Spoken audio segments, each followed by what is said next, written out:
कहानी शुरू होती है पैरागॉन नाम के एक शख्स से जो 40 साल की उम्र पार कर चुका है। वो बहुत कम काम करता है क्योंकि उसका सपना है कि किसी बड़ी डील से वो रातों रात अमीर बन जाए। इस चक्कर में वो बार बार बड़े बड़े कर्ज लेता रहता है। उसका आखिरी कर्ज एक बहुत खतरनाक आदमी से था।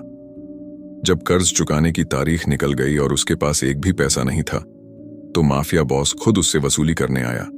चूंकि पैरागॉन के पास कुछ भी नहीं था, माफिया वाले उसे अंग निकालने के लिए ले गए। फिर भी वो गिड़गिड़ाकर और समय मांगता है। कहता है कि वो सारा पैसा ब्याज समेत लौटा देगा। बॉस मान जाता है और उसे 1 महीने की मोहलत दे देता है क्योंकि उसे लगता है कि पैरागॉन को सबक मिल गया है। अगले दिन पैरागॉन को लगता है कि ये सब सपना था, लेकिन उसके शरीर का दर्द उसे बताता है कि ये सच था। काम पर जाते वक्त वो अपने बॉस को एक पूर्व चीनी माफिया वाले को नौकरी से निकालते हुए सुनता है क्योंकि वो दूसरे देश में था और उसे नियम मानने पड़े, वरना उसे जेल वापस जाना पड़ता। बाद में योन पैरागॉन अपने पिता को पैसे मांगने के लिए फोन करता है, लेकिन फोन एक डॉक्टर उठाता है और बताता है कि उसके पिता को किसी ने गाड़ी से टक्कर मार दी। उसी समय जिस शख्स ने उसके पिता को टक्कर मारी वो योन से कहता है कि उसके पास इंश्योरेंस नहीं है और वो मुकदमा न करने के बदले नकद पैसे देना चाहता है। योन को बहुत सारे पैसों की जरूरत थी तो वो मान जाता है। वो उससे 50 लाख यून मांगता है, लेकिन अपने पिता को बताता है कि उसे सिर्फ 30 लाख मिले। जब वो जाने लगता है तो वो उस शख्स से और 30 लाख मांगता है। धमकी देता है कि अगर नहीं दिए तो वो शराब पीकर गाड़ी चलाने की शिकायत कर देगा। ये वही काम धंधे थे जिनमें योन माहिर था। बाद में वो अपने पिता के घर कुछ सामान लेने जाता है। वहां उसे एक महंगी रोलेक्स घड़ी और 50 करोड़ डीएच की लाइफ इंश्योरेंस पॉलिसी मिलती है। ये देखकर योन का दिमाग खराब हो जाता है और वो आसान रास्ता चुनने की सोचता है, यानी अपने पिता को मारकर कर्ज चुकाने का। इसी बीच कुछ नाबालिग गुंडों ने उस पर हमला कर दिया और उसे बुरी तरह घायल कर दिया। जब उसके पिता को पता चलता है तो वो पुलिस से कहता है कि हमलावरों को पकड़े, लेकिन पुलिस कहती है कि उस गली में कोई कैमरा नहीं था, इसलिए कुछ नहीं कर सकते। ये सुनकर योन के दिमाग में बल्ब जलता है। उसे अपने प्लान को अंजाम देने की सही जगह मिल जाती है। अब उसे बस अपने पिता को मारने के लिए किसी को ढूंढना था, इसलिए वो उस चीनी माफिया वाले से संपर्क करता है। पहले तो वो योन की बात पर शक करता है क्योंकि सिर्फ पागल ही अपने पिता को पैसे के लिए मारने को तैयार होगा। कुछ दिन बाद चीनी आदमी योन से मिलने आता है क्योंकि उसे पता चलता है कि योन ने उसे ठगने की कोशिश की थी। उसने कहा था कि इंश्योरेंस सिर्फ 200 मिलियन का है, जबकि असल में वो 500 मिलियन का था। वो और पैसे मांगता है और धमकी देता है कि अगर योन नहीं माना तो वो काम नहीं करेगा। योन मान जाता है, बशर्ते वो इंश्योरेंस का पैसा मिलने के बाद उसे पैसे देगा। अगले दिन वो खतरनाक प्लान अमल में लाया जाता है। इसके लिए योन अपने दोस्त से मिलता है और वो दोनों खाना खाने जाते हैं। उसे एक एलिबाई चाहिए थी ताकि कोई उस पर शक न करे, लेकिन खाने के बीच में उसे जाना पड़ता है क्योंकि उसके बच्चे बीमार हो जाते हैं। फिर वो अकेले कराओके जाता है ताकि 2 लड़कियां उसकी गवाह बन सकें, लेकिन इतना काफी नहीं था। फिर वो मैकडॉनल्ड्स जाता है और वहां सो जाता है ताकि सब उसे याद रखें। इस बीच उसका पिता चर्च जा रहा था। तभी चीनी आदमी उस गली से निकलता है और उसे टक्कर मार देता है। अगले दिन योन को कोई खबर नहीं मिलती कि उसका प्लान कामयाब हुआ या नहीं, क्योंकि न्यूज में कुछ नहीं था। लेकिन अचानक एक डिटेक्टिव का फोन आता है और वो बताता है कि उसके पिता की लाश मिल गई है। योन बहुत खुश होता है, लेकिन शक न हो इसलिए रोने का नाटक करता है।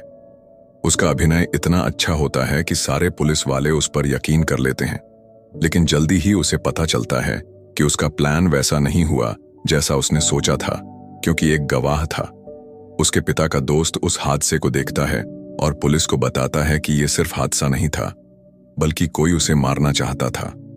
लेकिन बात यहीं खत्म नहीं होती। उसके पिता की लाश एक पहाड़ पर दबी हुई मिलती है। पता चलता है कि एक कंटेंट क्रिएटर ने चाओ पहाड़ से उतरते वक्त उस लाश को देखा था। अब हमें पता चलता है कि वो वहां कैसे पहुंचा। पिछली रात एक जोड़ा एक महंगे रेस्तरां में खाना खा रहा था। फिर लड़की कहती है कि वो उसके साथ सोना चाहती है। वो दोनों जल्दी से चाओ पहाड़ के एक होटल में जाते हैं। वो उसकी सारी अश्लील बातों को मना करता है, लेकिन आखिर में वो उसे मना लेती है। आधी रात को उसे एक फोन आता है कि उसके किसी दोस्त के पिता की मौत हो गई है, इसलिए उसे शहर वापस जाना पड़ता है। वो फिर से मना करता है क्योंकि वो शराब पीकर गाड़ी नहीं चलाना चाहता, लेकिन वो उसे फिर से मना लेती है। रास्ते में वो कहती है कि वो थोड़ा खेलना चाहती है। वो घबराया हुआ फिर से मना करता है, लेकिन वो उसे फिर मना लेती है। बदकिस्मती से उसी वक्त वो एक आदमी को टक्कर मार देते हैं। दोनों डर जाते हैं और जब वो उस आदमी को देखने जाते हैं तो पता चलता है कि वो सांस नहीं ले रहा। वो आदमी यॉन का पिता था। वो पुलिस को फोन करना चाहती है, लेकिन वो मना करता है क्योंकि वो शराब पीकर गाड़ी चला रहा था। भले ही ये हादसा था, फिर भी उसे जेल जाना पड़ सकता था। तभी एक और गाड़ी वहां आती है तो वो लाश छुपा देता है और कहता है कि उसने एक हिरण को टक्कर मारी ताकि दूसरी गाड़ी वाला चिंता न करे और चला जाए। जब वो चले जाते हैं, सैंजो एक भयानक फैसला लेता है। वो लाश को दफनाना चाहता है ताकि ऐसा लगे कि कोई हादसा हुआ ही नहीं, लेकिन कोई और भी ये सब सुन रहा था। सैंजो डर जाता है और उस आदमी को बेहोश करके अपनी गाड़ी में डाल लेता है। उसके लिए एक और मौत कोई मायने नहीं रखती थी। जब वो पहाड़ पर पहुंचते हैं, वो आदमी अभी भी जिंदा होता है। सैंजो उसे सौदा करता है कि वो उसे 10,000 ह्यून्स देगा अगर वो लाश ठिकाने लगाने में उसकी मदद करे। इस तरह वो उसका साथी बन जाएगा और उसकी जान भी बचेगी, साथ ही पैसे भी मिलेंगे। वो मान जाता है और वो लोग लाश दफनाने लगते हैं, लेकिन ज्यादा गहरा नहीं खोदते। जब वो गाड़ी में बैठता है, वो आदमी कहता है कि इतने पैसे काफी नहीं हैं और सैंजो से और 10,000 मांगता है। सैंजो कहता है कि वो उसे 20 मिलियन देगा, लेकिन फिर उसे तंग नहीं करना है। शहर पहुंचकर वो अपनी गर्लफ्रेंड को अलविदा कहता है और कहता है कि कुछ दिनों तक उन्हें मिलना नहीं चाहिए ताकि कोई शक न करे। फिर वो आदमी उससे पैसे और टैक्सी के लिए कुछ नकद मांगता है। बाद में सैंजो अपनी गाड़ी मरम्मत के लिए दुकान पर ले जाता है क्योंकि वो शादीशुदा था और नहीं चाहता था कि उसकी पत्नी को कुछ पता चले। कुछ दिन बाद उसे सब कुछ चुकाने के लिए कर्ज लेना पड़ता है, लेकिन वो पहाड़ वाला आदमी फिर से आ जाता है।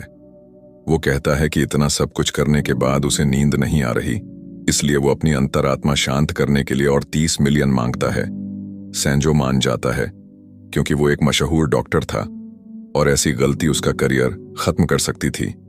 इसी बीच यॉन से पुलिस पूछताछ कर रही थी, लेकिन उसने सब कुछ पहले से प्लान कर रखा था, इसलिए सब उसकी एलिबाई की पुष्टि करते हैं। फिर भी एक पुलिस वाला उसे शक की नजर से देखता है क्योंकि सब कुछ बहुत परफेक्ट लग रहा था। उधर यॉन अपने पिता की लाइफ इंश्योरेंस लेने की कोशिश करता है, लेकिन बैंक वाला कहता है कि इतने बड़े अमाउंट के लिए उसे अपने मैनेजर से बात करनी होगी। घंटों बाद वो मैनेजर से मिलता है, जो वही आदमी निकलता है जिसने उसके पिता को टक्कर मारी थी। उसने जानबूझकर पैसे देने में देरी की थी ताकि यॉन उसे और पैसे दे। चूंकि उसके पिता की मौत की जांच अभी चल रही थी, उन्हें उस प्रक्रिया के खत्म होने का इंतजार करना पड़ता है। यॉन उसे पैसे दे देता है, लेकिन शांत रहता है क्योंकि जल्दबाजी से शक हो सकता था। अपने पिता के अंतिम संस्कार में यॉन को पैसे जुटाने पड़ते हैं, तो वो मेहमानों से मिले पैसे से अग्रिम भुगतान करता है। लेकिन वहां सिर्फ एक आदमी था, वो चीनी माफिया जो अपने पैसे वसूलने आया था। यॉन के पास अब भी इंश्योरेंस के पैसे नहीं थे, तो वो और समय मांगता है। चीनी आदमी उसे चेतावनी देता है कि हफ्ते के आखिर तक उसे पैसे चाहिए, वरना उसका हाल भी उसके पिता जैसा होगा। लेकिन जो पुलिस वाला यॉन पर शक कर रहा था, वो उन दोनों को देख रहा था। वो चीनी आदमी का पीछा करता है और एक कूड़ेदान तक पहुंचता है, जहां उसे यॉन की कबूलनामे की रिकॉर्डिंग मिलती है। लेकिन चीनी आदमी उसे देख लेता है और उसे पकड़ लेता है। अपने प्लान को बचाने के लिए वो उस पुलिस वाले की जान ले लेता है। बदकिस्मती से एक कैमरे ने सब कुछ रिकॉर्ड कर लिया था। वो यॉन को फोन करता है और कहता है कि उसे जल्दी से पैसे देने होंगे क्योंकि उसे देश छोड़कर भागना है। उसी दिन सैंजो अपनी गाड़ी लेने जाता है और मैकेनिक उसे बताता है कि उसका एक्सीडेंट बहुत अजीब था क्योंकि टक्कर ऊपर से आई थी और ऐसा नहीं लगता कि उसने हिरण को मारा था। सैंजो को शक होता है और वो अपनी गाड़ी के कैमरे चेक करता है। तब उसे पता चलता है कि उसने किसी को नहीं मारा था। लाश उसकी गाड़ी पर गिरी थी। सारे कैमरे चेक करने पर उसे पता चलता है कि उस रात जो आदमी आया था वही इस पूरे हादसे का मास्टरमाइंड था। वो अपनी प्रेमिका को फोन करता है और सब बताता है। वो पूछती है कि क्या वो पूरी तरह यकीन है, और वो हाँ कहता है कि उसके पास सारे सबूत हैं। वो उससे मिलने को कहता है, लेकिन गाड़ी में वो बताती है कि ये कोई इत्तेफाक नहीं था, क्योंकि वो दोनों साथी थे। चूंकि वो अब उसे धोखा नहीं दे सकते थे, उन्होंने उसे खत्म करने का फैसला किया। वो दोनों एक ही कस्बे से थे और बचपन से एक दूसरे को जानते थे। वो उसे उसके कस्बे में ले जाते हैं और एक सुनसान इमारत में दफनाने की योजना बनाते हैं, लेकिन उस शोर में सैंजो जाग जाता है। भागने की बजाय गुस्सा उसे हावी हो जाता है और वो अपनी प्रेमिका को गाड़ी से कुचल देता है। लेकिन फिर वो दूसरा आदमी उठता है और संजो को मारना शुरू करता है, क्योंकि उसने उसके दोस्त की जान ली थी। जब वो उसे फावड़े से मार रहा होता है, कोई ऊपर से तस्वीरें ले रहा होता है। उसे इसका पता चलता है और वो दोनों जल्दी से भाग जाते हैं। पता चलता है कि वो 2 प्राइवेट डिटेक्टिव थे, जिन्हें डॉक्टर की पत्नी ने उसके अफेयर का पता लगाने के लिए रखा था, लेकिन अब वो एक क्राइम के गवाह बन गए थे। अगले दिन यॉन चीनी आदमी को फोन करता है और कहता है कि वो उसे रात में पैसे देगा, लेकिन असल में उसके पास कुछ नहीं था। उनका प्लान था कि जैसे ही चीनी आदमी लापरवाह हो उसे खत्म कर दें, लेकिन उनका प्लान फेल होने वाला था, क्योंकि चीनी आदमी और वो ठग साथी थे। वो दोनों जेल में साथ थे। पता चलता है कि उसने यॉन के पिता को मारने में उसकी मदद करने के लिए उसे बुलाया था, लेकिन जब चीजें गड़बड़ हुईं तो उसने उसे एक पुल से फेंक दिया ताकि कोई और जिम्मेदार ठहरे। साथ ही हमें पता चलता है कि वो और डॉक्टर की कथित प्रेमिका लंबे समय से मासूम मर्दों को ठग रहे थे। ये उनका काम करने का तरीका था, जिससे वो ढेर सारा पैसा कमाते थे। सैंजो भी उनका शिकार होने वाला था, लेकिन बदकिस्मती से उसे यॉन के पिता की मौत का बोझ उठाना पड़ा। कहानी में वापस यॉन चीनी आदमी को एक और सुनसान इमारत में ले जाता है, लेकिन पुलिस ने अपनी कार्रवाई शुरू कर दी थी। असल में वो चीनी आदमी को नहीं, बल्कि उस ठग को पकड़ने की कोशिश कर रहे थे, क्योंकि प्राइवेट डिटेक्टिव ने उसकी शिकायत की थी। जब वो वहां पहुंचते हैं, यॉन अपने साथी को धोखा देकर उसे खत्म करने की कोशिश करता है, लेकिन उसका प्लान उल्टा पड़ जाता है। वो खुद बुरी तरह पीट जाता है। फिर वो ठग आता है और घिरा हुआ देखकर बेकाबू हो जाता है, क्योंकि उसे सिर्फ डॉक्टर की मौत का नहीं, बल्कि उसकी प्रेमिका की मौत का भी इल्जाम लग रहा था। लेकिन अपने साथी के साथ चीन जाने की बजाय वो यॉन को मारकर उसकी पहचान चुराने का फैसला करता है, क्योंकि वो दोनों एक ही कदकाठी के थे और एक ही जगह से आए थे। उसे यकीन था कि कोई भी उस जैसे हारे हुए को नहीं जानता। वो चीनी आदमी की जान ले लेता है और जगह को आग लगा देता है, ताकि अपनी मौत का नाटक कर सके और यॉन बनकर नई जिंदगी शुरू कर सके। असली यॉन बहुत बुरे तरीके से मर जाता है, लेकिन भागने की कोशिश में ऑक्सीजन टैंक फट जाते हैं और ठग आग में फंस जाता है। उसे गंभीर जलन होती है, लेकिन वो बच जाता है। फायर फाइटर्स उसे हॉस्पिटल ले जाते हैं, जहां डॉ लुन उसकी जान बचाने की पूरी कोशिश करती है। खतरे से बाहर आने पर वो सबको बताता है कि वो यॉन है, और चूंकि सब कुछ जल गया था, कोई फर्क नहीं बता सकता था। लेकिन जब डॉ लुन उसका नाम सुनती है तो वो सन्न रह जाती है। वो इस पूरे मामले से सीधे जुड़ी थी और किसी न किसी तरह सब कुछ उसी के इर्द गिर्द घूम रहा था। उसे यॉन की वजह से बहुत दुख झेलना पड़ा था और आखिरकार उसे जिंदगी में कुछ सुकून मिलने वाला था। कई साल पहले हम एक जवान लुन को देखते हैं। वो हाई स्कूल की सबसे खूबसूरत लड़की थी और स्कूल की प्रचार तस्वीर के लिए चुनी गई थी। लेकिन इससे उसकी एक सहपाठी को जलन हुई, जो डॉक्टर की प्रेमिका थी। वो लुन को सबक सिखाना चाहती थी और उसने ठग से कहा कि वो उससे प्यार करे, लेकिन उसने मना कर दिया क्योंकि वो पहले से बड़ा था। फिर उसने सुझाव दिया कि वो यॉन और उसके दोस्तों जैसे हारे हुए लोगों का इस्तेमाल करे। इसलिए वो लड़की लुन की दोस्त बनी और उसे यॉन के साथ ब्लाइंड डेट पर जाने के लिए मना लिया।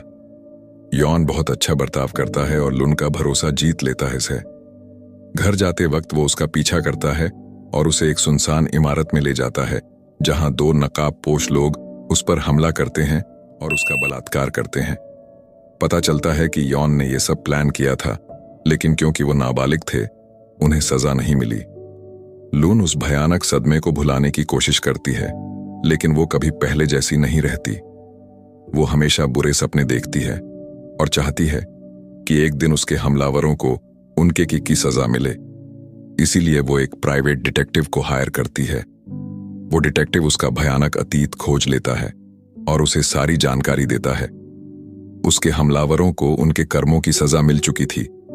एक जेल में था जहां उसके साथियों ने उसे सजा दी और उसने आत्महत्या कर ली।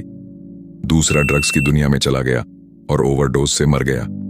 वो लड़की जिसने ये सब करवाया सैंजो के हाथों मारी गई। सिर्फ यॉन ही बचा था, लेकिन वो भी भयानक तरीके से मर चुका था। अब सिर्फ वो ठग बचा था जो यॉन बनकर जी रहा था। लुन को यकीन नहीं था कि जिसकी जान उसने बचाई वही उसका हमलावर है। अगले दिन डिटेक्टिव उसे फोन करके पुष्टि करता है कि वो वही आदमी है। गुस्से में लुन उस मरीज के कमरे में बदला लेने जाती है, लेकिन तभी 2 पुलिस वाले उससे पूछताछ करने आ जाते हैं।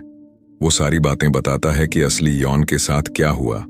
चूंकि वो बुरी तरह जल चुका था, पुलिस कुछ नहीं कर सकती थी क्योंकि उनके पास उसकी उंगलियों के निशान नहीं थे। पूछताछ के बाद लुन उसे खत्म करना चाहती थी, लेकिन वो पहले ही हॉस्पिटल से भागने की तैयारी कर चुका था।